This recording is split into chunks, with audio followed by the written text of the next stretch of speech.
এরকম টাইপের ট্রিকি কোয়েশনগুলো পরীক্ষার জন্য খুবই গুরুত্বপূর্ণ। যে 1857 সালের বিদ্রোহের সময় গভর্নর জেনারেল কে ছিলেন? Lord Canning, Lord Dalhousie, Lord Auckland, Lord Hardinge. So hello students, welcome back to my channel. তো আজকে আমি 2015 যে হিস্ট্রি পার্টটা রয়েছে, হিস্ট্রি পার্টের মধ্যে একটু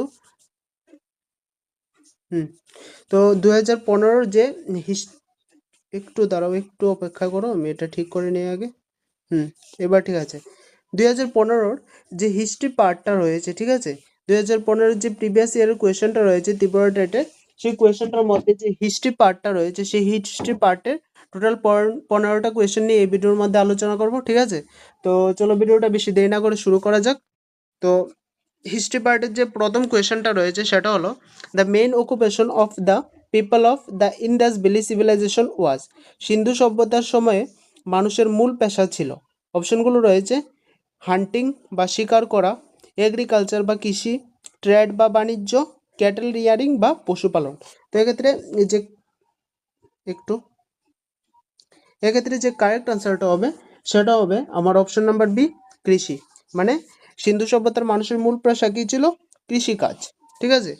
নেক্সট যে কোয়েশনটা রয়েছে, in the area of Mahajanapada the largest urban centre was. মহাজনপদের সময় বৃহত্তম নগর কেন্দ্রটি ছিল। অপশনগুলো রয়েছে পাটলিপুত্র, তক্ষশিলা, কৌনুজ, কুশাম্বি।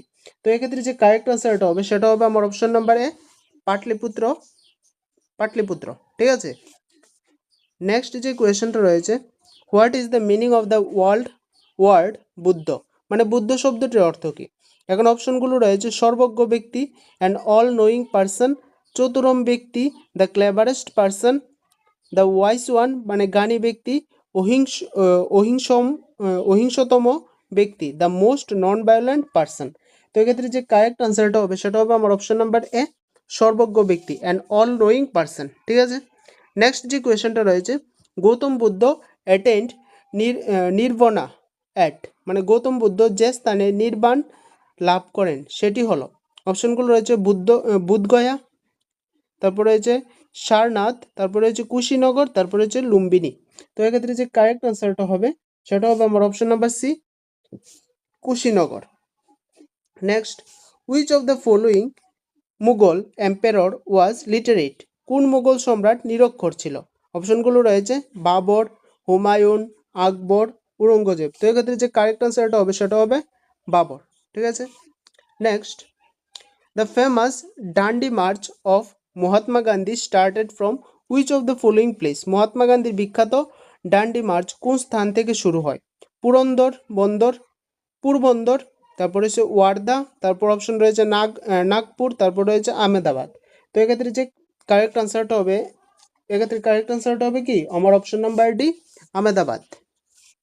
মানে মহাত্মা গান্ধীর বিখ্যাত ডান্ডি মার্চ কোন স্থানে শুরু হয়েছিল? আহমেদাবাদ থেকে শুরু হয়েছিল, ঠিক আছে। নেক্সট যে কোয়েশনটা রয়েছে, what was the main object of Sultan Muhammad Indian conquest. Sultan মাহমুদের ভারত বিজয়ের মূল উদ্দেশ্য কী ছিল? অপশনগুলো রয়েছে ধর্মের প্রচার, প্রোপোগেশন অফ রিলেশন, সাম্রাজ্যের বিস্তার, এক্সটেনশন অফ এম্পায়ার, ধন সম্পদ লুণ্ঠন, ইকুয়াইজেশন অফ ওয়েলথ, উপরে কোনটাই নয়। তো এক্ষেত্রে যে কারেক্ট আনসারটা হবে সেটা হবে আমার option number C, acquisition of wealth, ধন সম্পদ লুণ্ঠন। Next, governor governor general who faced the revolt of 1857 was. মানে 1857 সালের বিদ্রোহের সময় গভর্নর জেনারেল কে ছিলেন? অপশনগুলো রয়েছে লর্ড কার্নিং, Lord Dalhousie, Lord Auckland, Lord Hardinge. তো এক্ষেত্রে যে কারেক্ট আনসারটা হবে সেটা হবে আমার option number A, Lord Canning, ঠিক আছে। Next, Plassey is situated on the bank of river. মানে পলাশি কোন নদীর তীরে অবস্থিত?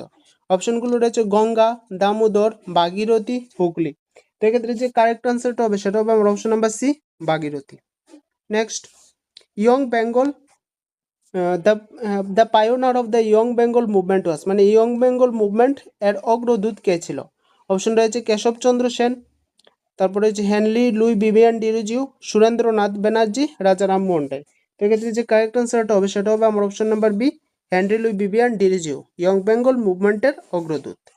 Next, Indian Home Rule Society was founded by, Indian Home Rule সোসাইটির প্রতিষ্ঠাতা কে ছিলেন?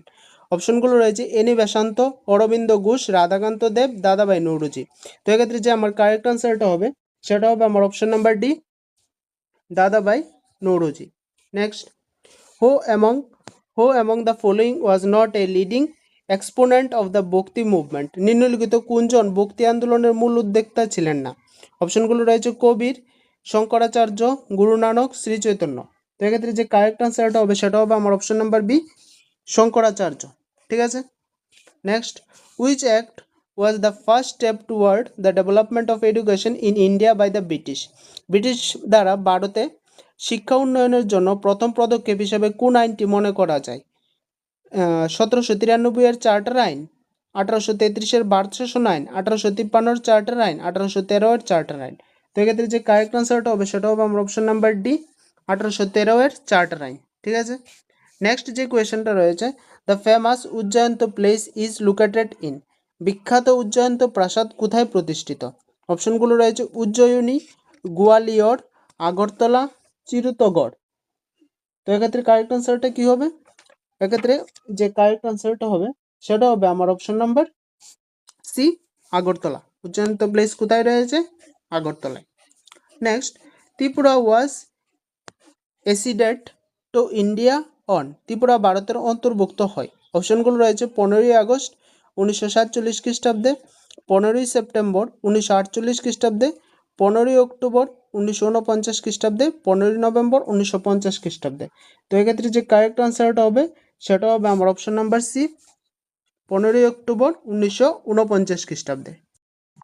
তো এই ছিল 2015-র যে হিস্ট্রি কোয়েশনটা রয়েছে টেট 2 পেপারে, সেই হিস্ট্রি কোয়েশনটা থেকে টোটাল 15টা কোয়েশন সম্পর্কে আমি এই ভিডিওতে আলোচনা করলাম। ঠিক আছে। তো পরবর্তী ভিডিওতে আমি নেক্সট পার্টগুলো নিয়ে আলোচনা করব। তো আজকের ভিডিওটা এতটুকুই থাক, দেখা হচ্ছে পরবর্তী আরেকটা নতুন ভিডিওতে। বাই।